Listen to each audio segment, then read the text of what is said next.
Hey guys, welcome back to the channel. So about a month ago I posted a video about my Hcalory TB2 Toolbox 2, the unboxing, and I just wanted to give an update on it. It's been about a month now and I really have no complaints about this unit. It has been extremely efficient when it comes to using diesel. Like the other videos I'm sure you've watched, I can get about 49 to 50 hours on low setting, and it keeps my camper, which is just this, warm. A lot warmer than just this space heater did. I have it mounted up here in my kitchen area. I don't have any use for the sink at all, so I just have it sitting right behind there. And I have the exhaust ventilated right out the side window. This wood does not get warm at all. The metal that I have wrapped around the inside doesn't get warm at all. I can hold it and touch it and I'm still fine. I've got my heat exhaust where the fan blows the heat out, just placed up on this little mobile fan I have, and the piping of this, it doesn't get hot to where it would cause any damage to anything. When I first unboxed the unit and had it sitting there, it does stay pretty stable on its own, but after a couple of hours this does get a little bit flimsier just because it's been warm, and it'll start to sag down. So that's the reason I just keep this little mobile fan that I use right underneath it.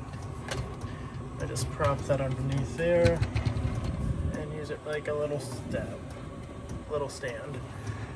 This little fan actually does turn on too, so I'm able to utilize this to push more heat around. Right now it's not charged, it's been sitting for a little bit, but right now I think I filled the gas tank up yesterday and I'm sitting about halfway through. I've been going through different settings throughout the day.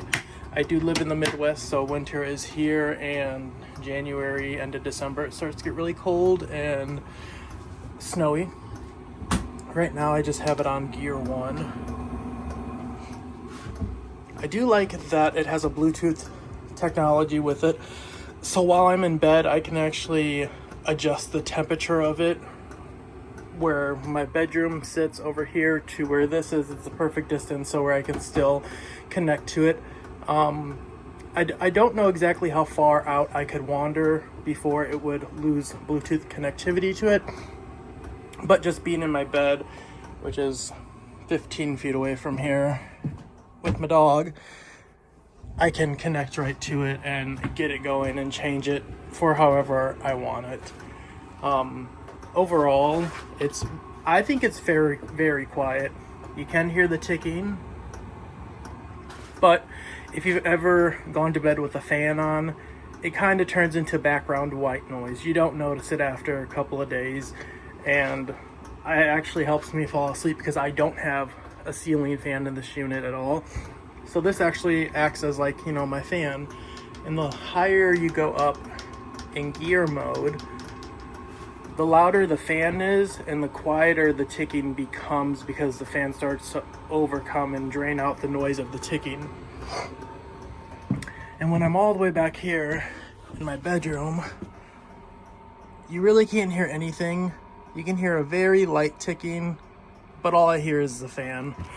It's kept me really warm, and we'll see what it's pushing out right now for temperature if I find my gun.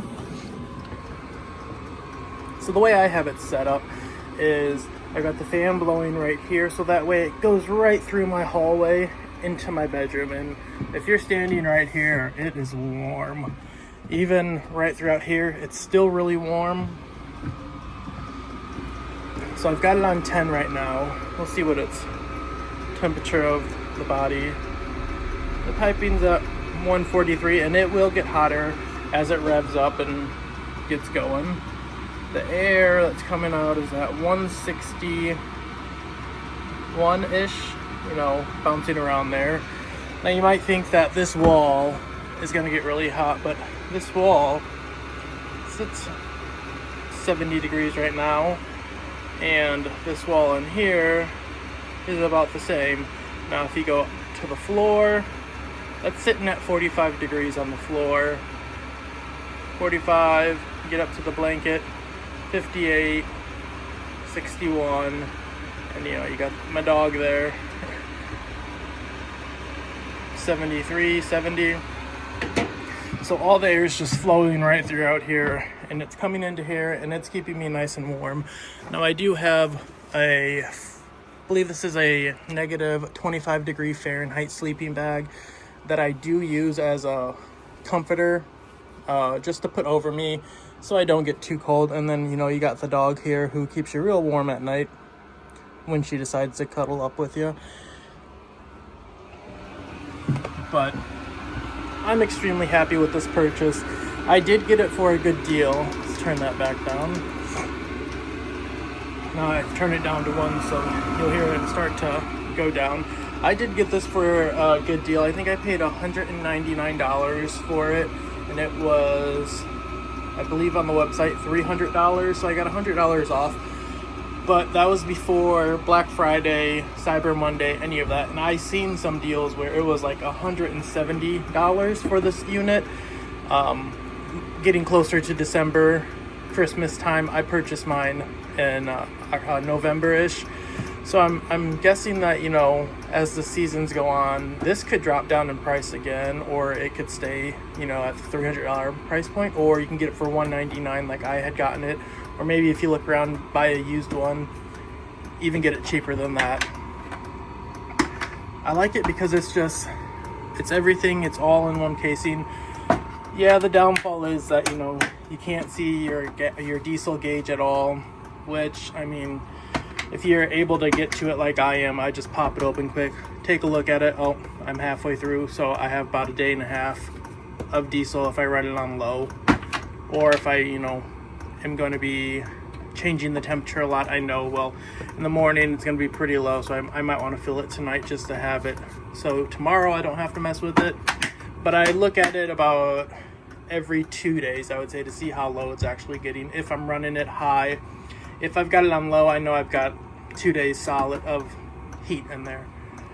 But I haven't had any problems with the exhaust hanging out yet. I know people recommended that you curve it down more, the piping, but unfortunately the way I have it set up is through this window. I don't want to drill any holes throughout the walls of the camper, and my table over here isn't sturdy enough to hold this unit without it possibly collapsing. So this was the window that I chose to have it placed on. Now I could eventually build a platform on this stand because this is solid, build a platform over here and have it ventilated out this window, which I should shut that, have it ventilated out this window, but that would just be more preparation, and this is a very big window to have to make a unit for it. This window over here was really small to cover up, and I could get a piece of wood, cut the outline out, and have it there.